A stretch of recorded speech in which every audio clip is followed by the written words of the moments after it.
The Cascaded Polarization Element is a device which pulls together multiple polarization devices in one definition. It's denoted by the ASAP command CPE, and in this case, we are taking two elements and collapsing them into one device, which makes it easy to apply and handle multiple device layers as if they were a single device.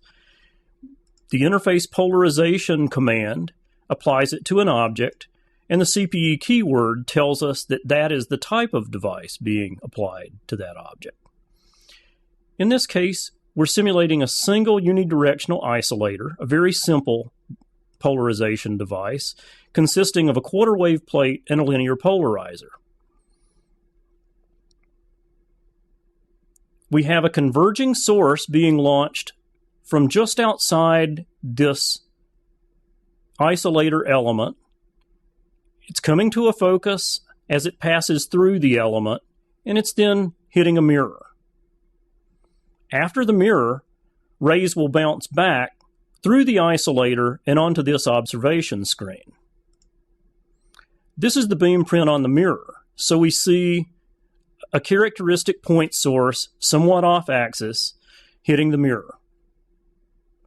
As we allow the rays to continue back off the mirror and through the isolator, we see again the characteristic Maltese cross pattern. So the isolator has removed the energy near the center part of the beam, and of course, since it's off axis, the center is also off axis. But this is a distorted Maltese cross pattern nonetheless.